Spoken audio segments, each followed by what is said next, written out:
Hey y'all, and welcome back to day 5 on a Wednesday, August the 16th at 2:13 p.m. Earlier, we had a couple of detectives um, was involved in the July the 10th, 2020 on Breasia missing child report. Okay, we have officer, I believe the name is Portia, is going to describe Dinky walking to the front of the store. So this is going to be very interesting, okay? And after this, we're in the middle of the video, what we will do is give our reaction, okay?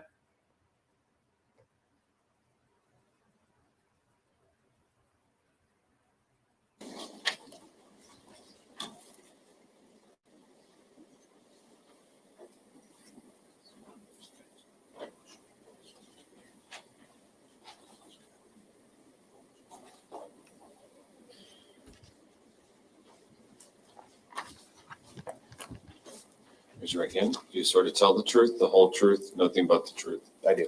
Please have a seat.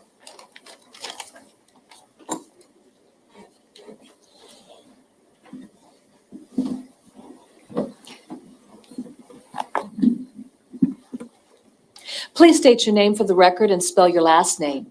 Jason Pojar, P like Paul, O-J-A-R. Officer Pojar, are you retired at this point or currently employed? Yes, I am. I'm currently retired from the Davenport Police Department. How long had you been employed at the Davenport Police Department? 22 years and almost 2 months. All right. If I could, I'd like to direct your attention to the events of July 10th of 2020. Were you on duty that day?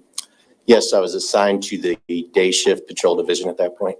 What hours would that have entailed? Approximately 6:45 a.m. until 3:15 p.m. Okay. Officer Pojar, did you become aware of a report that had been made at 8:29 a.m. in the morning of a child identified as Breasia Turrell who was reported to be missing? Yes, I was. How did you become familiar with that particular situation? Survey marked patrol vehicle for the patrol division has MDCs in them, computers. And we're all able to communicate with each other, see each other's calls, what calls we might be on. It's also a centralized system in which we receive what's BOLOs, be on the lookouts. And there was a BOLO put out that morning as far as a vehicle we were looking for, a license plate, and what it was regarding that was sent out to all units on duty, logged into the system at that time. Okay. Now, the BOLO that was put out about a vehicle, was this a vehicle that was associated with the investigation developing that day relative to Breasia Turrell, who was reported missing? Yes. What was the description given of the vehicle of interest? It was a 2007 maroon Chevy Impala bearing Iowa license plate I-Ida V Victor U Union 770. Okay. What were you doing at approximately 1:31 p.m. that afternoon? I was driving southbound in the 400 block of Main Street in our city when I came across that vehicle located in front of 410 Main Street, legally parked on the west side of the street facing south. Okay. Now, to be clear, when we talk about 410 Main Street, what direction does that run?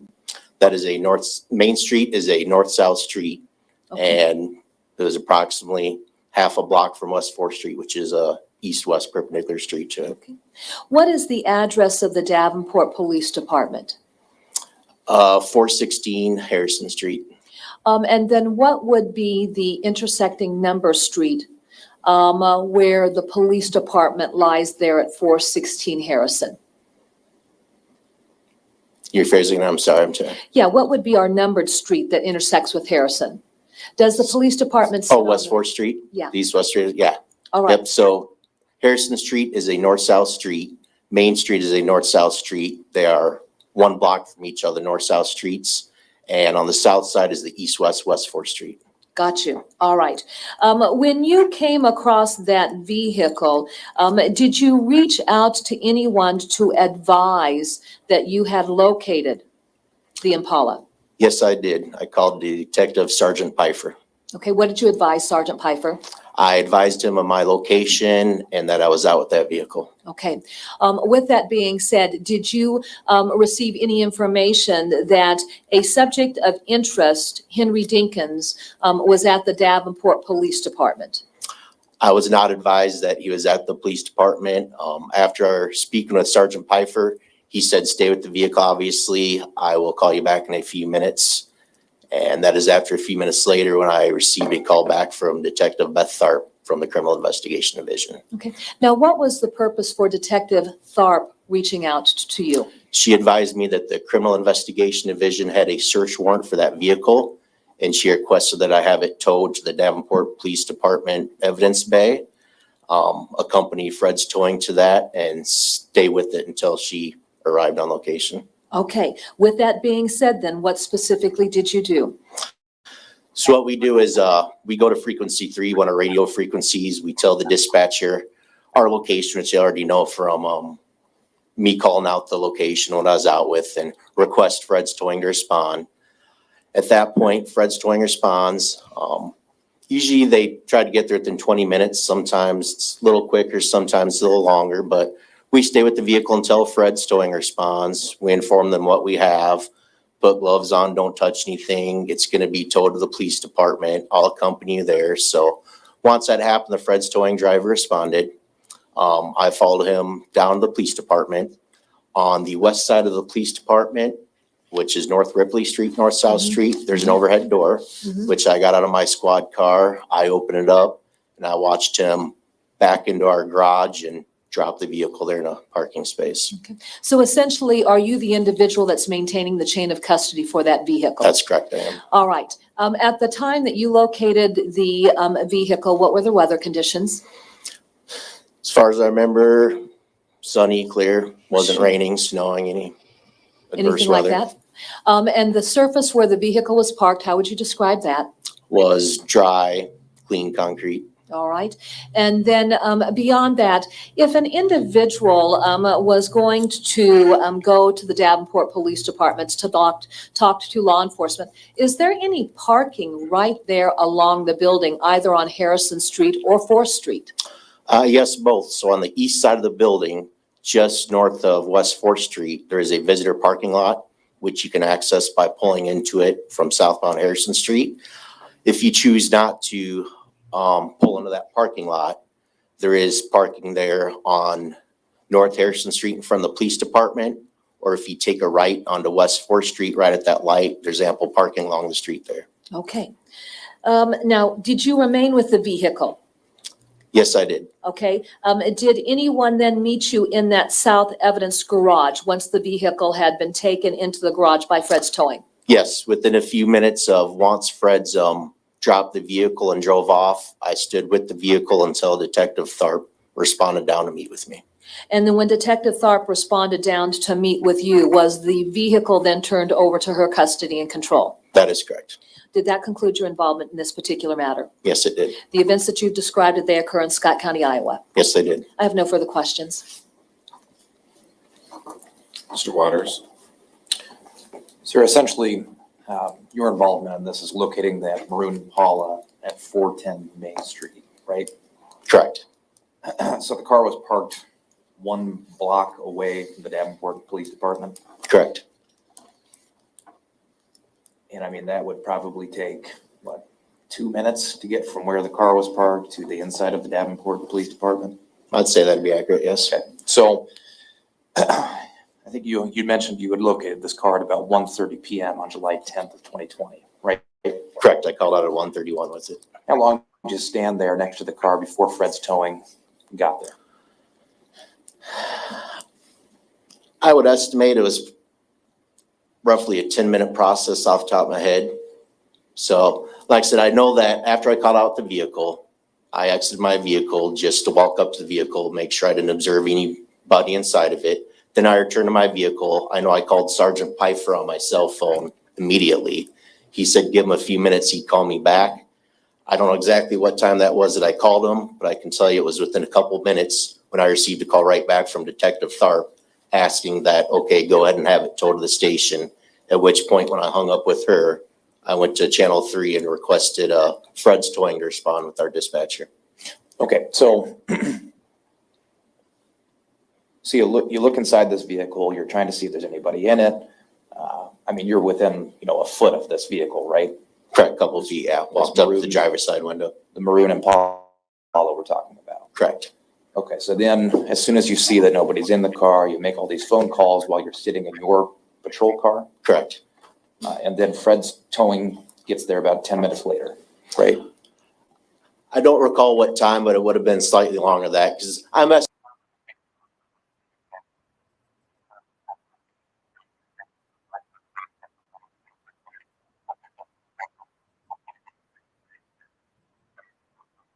a few minutes later, got a call back from Detective Tharp. By the time I went to Channel 3 request it, it probably would have been 10, 15-minute process, I'd estimate. So my point here is that you've had eyes on this vehicle for about 10 to 15 minutes, right? Correct. Okay. And then I imagine you're looking in the windows, you're looking for any weapons, because at this point, you know that there's a search warrant on the vehicle, right? I did not know when I walked up to the vehicle and glanced inside. Obviously, I looked for any persons, anything out in clear view. Is once I received the call from Detective Tharp back that she had told me they already have a search warrant for the vehicle, have it towed to the station. So when I walked up to the vehicle, I was not aware there was an active search warrant for it at that time, no. Did you see any mud or dirt on the side of the vehicle at this point? I don't recall. It's one of those things, like I said, my position to come across the vehicle, I just do a quick clear walk up to it, make sure it's unoccupied, make sure there's nothing alarming in my clear view, and then return to my squad car. I didn't walk around it to inspect it. Like if it was to be like a hit and run vehicle we're looking for, obviously that's something I would walk around, kind of take note of any damage, mud, paint transfer, something like that. But under these circumstances, it was simply walking up to it, make sure I observed nobody inside, nothing clearly alarming in plain view, and then I returned. I really can't say that I took note of any damage or paint transfer, mud or dirt. I wasn't looking for anything. Okay, did the exterior of the vehicle seem pretty clean to you? I don't recall. Didn't see any damage or dent on the vehicle? I don't recall because once again, I wasn't specifically looking for that. And then pay Okay, attention to the body of it. So you did, though, you were staring at this vehicle for probably 10 to 15 minutes. From the back end. So like I said, it was parked on the west side of the street facing south. So I had parked right behind it. So all I can see is the back bumper plate of the vehicle. Can't see the sides of it or the front of it. You didn't get out the car? Okay, and then the interior of the vehicle, you said you looked at it for a brief moment. Correct, yeah. Just from that A few brief moment? seconds, yeah. Just from that brief moment, did it seem pretty clean on the inside to you? I don't recall. Once again, I know I looked inside, obviously you're looking for persons, you're looking for weapons, paraphernalia. You see anything legal that pops out, not see anything. I didn't sit there and kind of inventory in my head what was where. I had a specific purpose, what I was looking for, didn't see it, so I returned to my squad, made the phone calls. Didn't take any pictures of the vehicle? No, I did not. Okay, that's all I have. Thank you. Ms. Cunningham? Yes, thank you, Officer Pojo. I think it's pretty evident, but I'll just make it extremely evident. Did you see anyone in the vehicle? No, I did not. I have no further questions. Nothing further. You may step down. Thank you. Your Honor, the state. All right, y'all. What y'all think about that real deal? Y'all like, share, and subscribe and tell me what you think about that testimony right there. These cops not doing their jobs anymore.